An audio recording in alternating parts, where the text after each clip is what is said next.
Hey, it's a local spotlight show here at WJBM Studios in Jerseyville, Illinois, the voice of the Tri-Counties. I'm Chris Lorton. I am your host.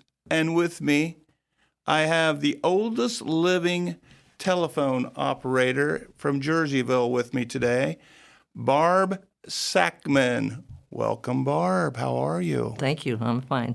So, Barb, you grew up here in Jerseyville? Yes. Okay. And you're, a month away from 94 years old? Yes. Okay. And I got a question for you. Okay. You went to Jerseyville High School, Yes. all right? And you graduated in 1950. Yes. What was high school like back then when you went to high school? It was wonderful. I loved school. Did you? I was active in everything that I could, as well as worked part-time at the telephone company at that time. Okay. And I enjoyed high school. It was great. Yeah. How many kids were I in just your... have one child, Mark. Okay, you have one child. But when you were in high school, how many kids were in your class? We weren't a big class. We had about 100. Okay. Did you live in town or out in the country? I lived about a mile from town. Oh, you did? Mile from town, yes. Mile from the high school, mile from my grade school. Walked all those years. Bus didn't pick you up? Oh, bus. We had two Well, buses. They pick kids up that live 2 blocks away now. Yeah. But you had to walk. No, we walked. What do you think about that? I think it was wonderful. Right. As we walked, we picked up other people along the way with us. We made a lot of friends. We had a lot of snowball fights.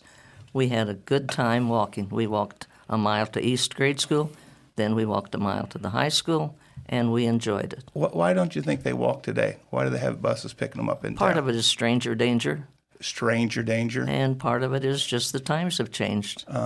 Yeah.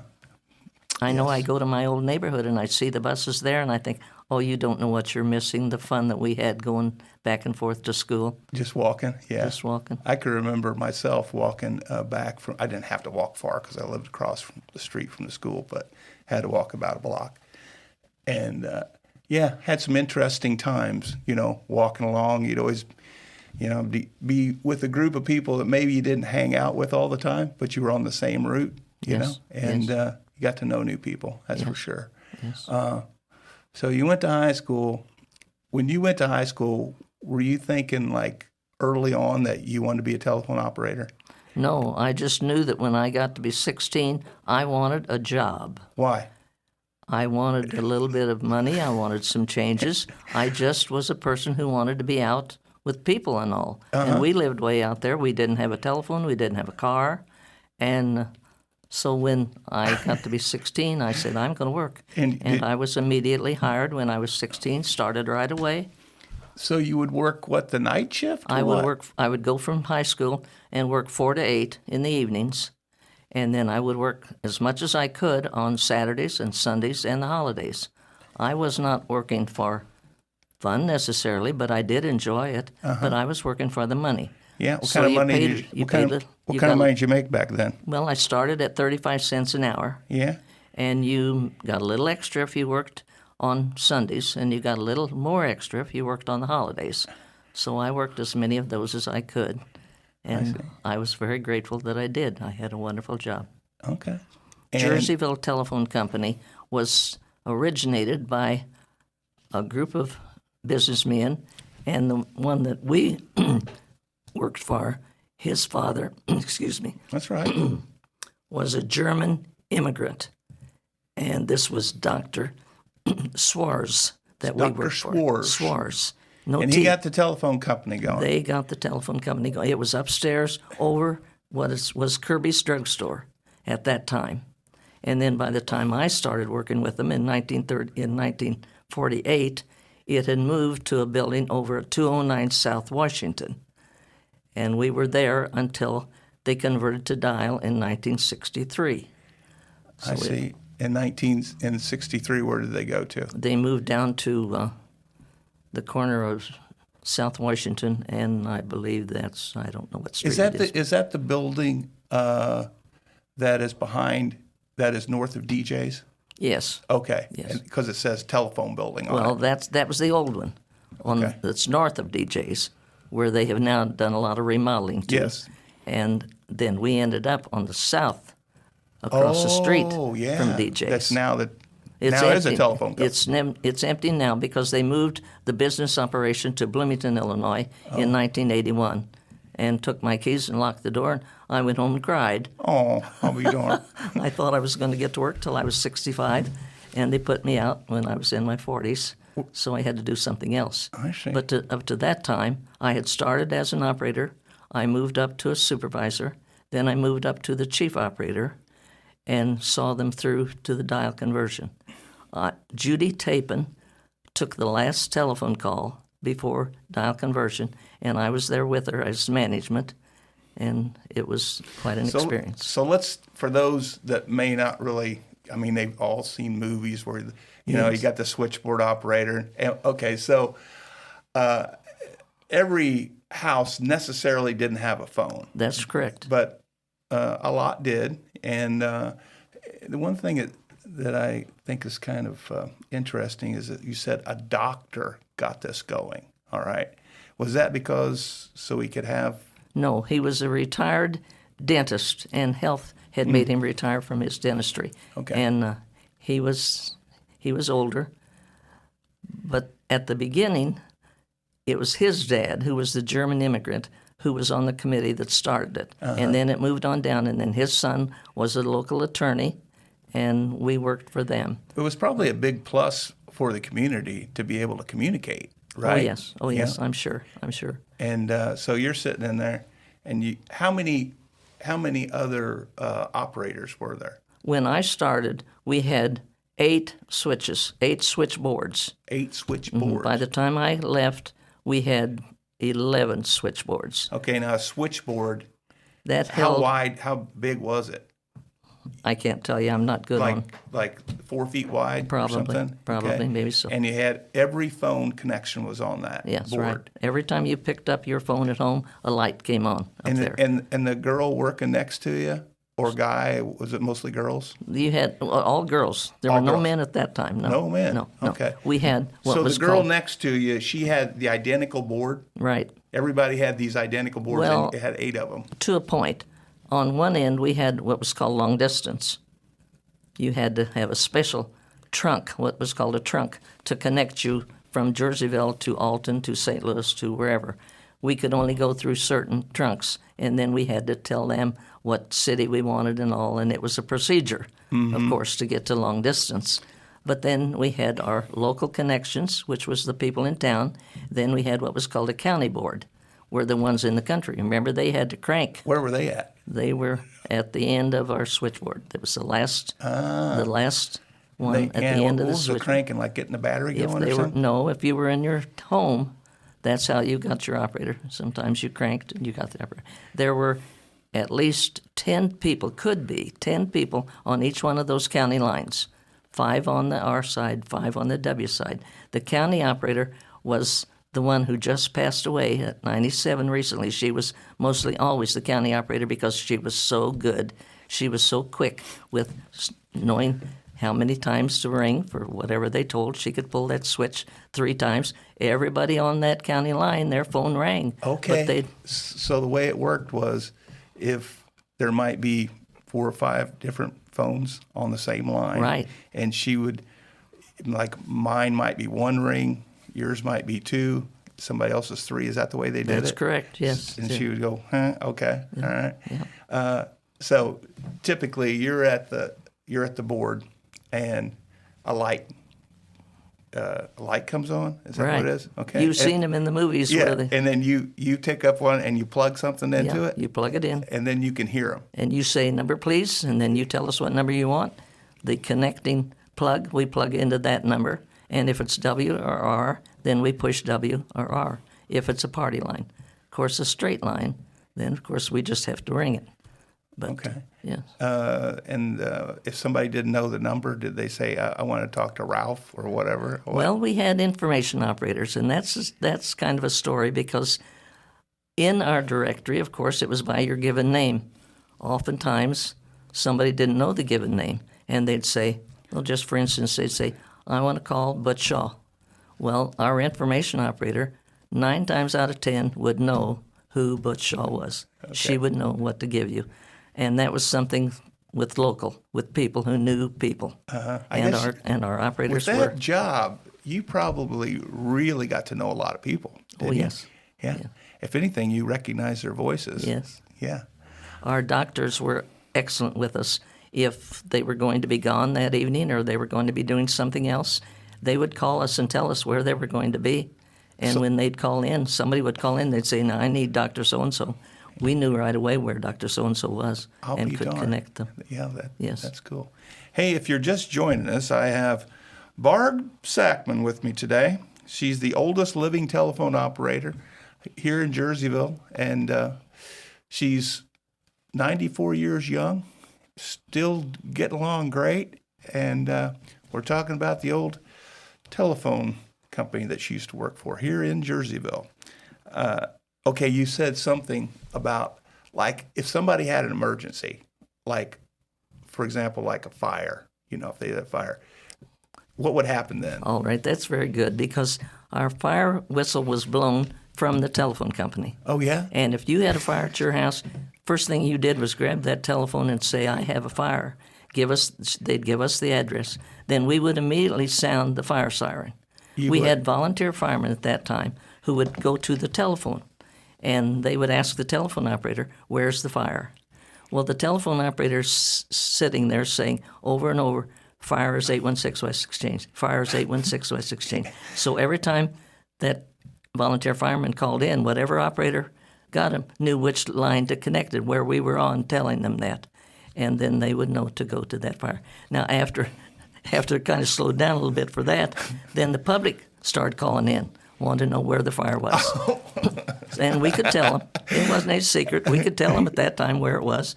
So we took care of the fires for them. Now, you said something like, back then, WJBM was started in 1960, I believe. Yeah, I don't remember the year, but yeah, and you were working. Oh, yes. And you said that the station would play a song, and people were, they'd say, "Call in if you know the song," right? You're Didn't right. that happen? Right. Can you tell us that story? Right. All of us regular listeners now. And you are a regular listener, aren't you? Oh, you? yes, I am still a regular listener.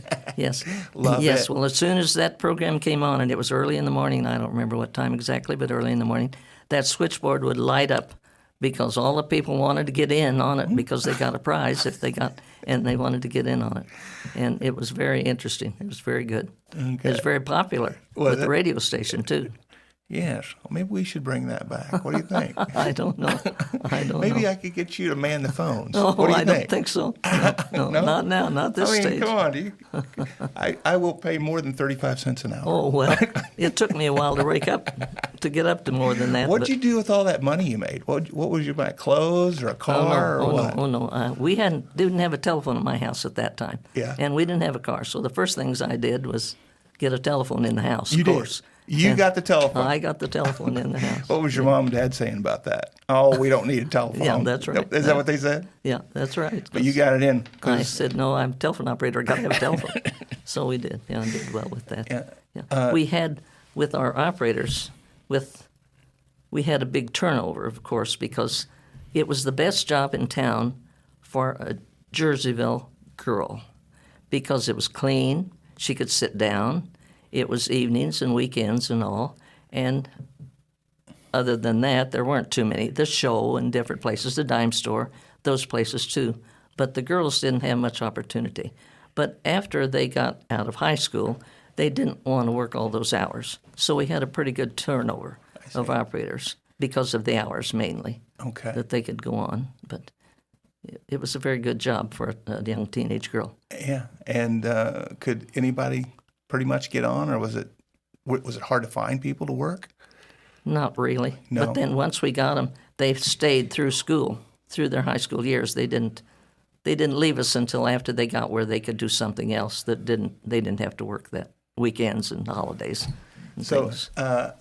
as you worked there, you started at the switchboard, and Yes. then you advanced your way up. Yes. How did things change when what was the next one? Was dial the next? You were putting them in manually, and then it went to the dial phone? When it went to the dial, of course, it did away with the operators.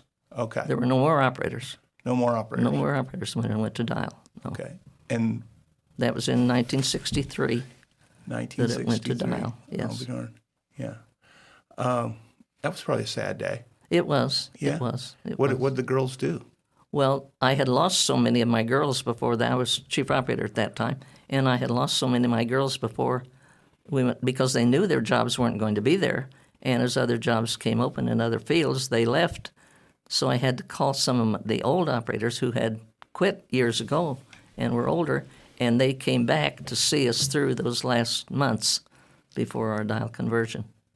Did you think back then when you were working as an operator, did you think we'd ever come to a thing where we'd have these things? We carry them around Absolutely in our not. pocket? Absolutely not. When I graduated from high school, I had some of the other businessmen who one wanted me to go into insurance with him, one wanted me to go into real estate with him, and my mother said, "Oh, they'll always be telephone operators." Boy, was she wrong. So I stayed with the telephone company, and it worked out well It did? for me until in 1981 when they decided to move the business office to Bloomington, Illinois. And then they locked the door behind me and took my key, and I went home and cried. Oh, so then what'd you do? Then I worked 10 years for the state, West Central Illinois Criminal Justice Council. And I did 10 years after that of selling specialty advertising. All these years, I worked over 50 years as secretary, bookkeeper for Sackman Plumbing, Heating, and Air Conditioning. So I have had a kind of a busy life. Well, but the telephone company was always special because I started there and I moved up, and then after they converted to dial, I was able to move into the business office, and I was in charge of the business office then until the whole shebang moved to Bloomington. Yeah. Wilbur, Wilbur was a plumber. What else did he do? Anything besides plumbing? Plumbing, heating, and air conditioning. Heating and air conditioning. Yes. Okay. Worked for himself, started his own business, went to Rankin. He went to Rankin, then our son Mark went to Rankin, and they got the... And you were back at home answering the phone. Well, Again. I wasn't back at home much answering it. We had... You had your office? No, we didn't have an office. We just worked out of our house and out of our garage, out of his truck. I see. Yeah. And what was your duties? My duty was to do all the books, write the tickets, and keep up with that. Yeah. Was that a good job? That was a wonderful job. Was it? When you're working for yourself and working with your husband and your son, and you're all working together, and they had a wonderful relationship that they worked together. What would you say? You've lived here in Jerseyville, worked in Jerseyville, went to school here. What's your comments about living in Jerseyville? Why Jerseyville? Did you ever think about moving, going to a different heavens, town? No. No? Stanley Sinclair asked me to write a story about my life and times in Jerseyville because he was doing a book about Jerseyville, and I went through it all. Jerseyville was a wonderful place. You know, everything was closed on Sundays for most of my growing up years, and we could put on our roller skates, get on our bicycle. We could go all over town and didn't have to worry about a thing. There wasn't much traffic, and it was a wonderful place to grow up. How about the people? Oh, the people have been fine. Yeah. Fine. We have no Yeah, that's what I problems. mean. It's a great place to live. Yes. Yeah. You don't have to. Now, stranger danger, you don't have to worry about. I know when I would go into, for Sinclair's store for a change, I'd see a woman leave her purse in her cart and turn her back and shop and everything. She didn't worry about somebody coming along grabbing her purse out of that. You don't do that when you go out of Jerseyville. No. Well, you might not even do it in Jerseyville Well, now. you might not today. You see, I'm old now. I don't go out much, but yes, it was. Yes, and my telephone years were wonderful, and I think most of the girls who work there would agree with you. There were things that happened, of course, in any job, but the majority of the telephone operators enjoyed it. What was the craziest thing that you remember as an operator? Well, the worst thing. Oh, the worst thing. The worst thing was, the night operators. The night operators came in at 10 o'clock, and from 10 o'clock till 6. Can you imagine not anybody in Jerseyville making a telephone call? She could go to sleep. We had a cot there where she could sleep. And if somebody wanted to call and they picked it up and the light came on, it rang a bell. But she could sleep a lot of hours between 10 and 6. in the see. morning. So that was a good shift to work. Well, they thought it was. We had 2 operators my whole time there that worked that shift. They were older ladies at that time, but they did fine with it. They enjoyed it. But we had one night that we had a terrible accident in town, and one of our local businessmen was killed, and another couple that was in the car with him, they were also killed. And she had to call me to come in and help her because the switchboard lit up with all that activity. I see. Otherwise, that's the only time during the night that I had to get up and go and help her. She was able to take care of it. Well, that's great. Yeah. Anything, we're just about out of time. Is there anything else that you'd like to comment on with this interview? I'm not sure that the cell phones are the thing they're cracked up to be. There's no privacy at all anymore on your cell phones.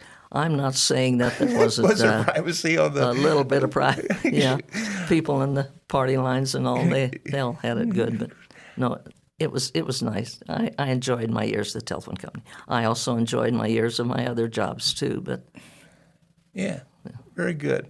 Well, thank you so much for coming in, Barb. It was very nice to have you in. thank you. I've enjoyed it too. Good. Thank You you. take care. Will do.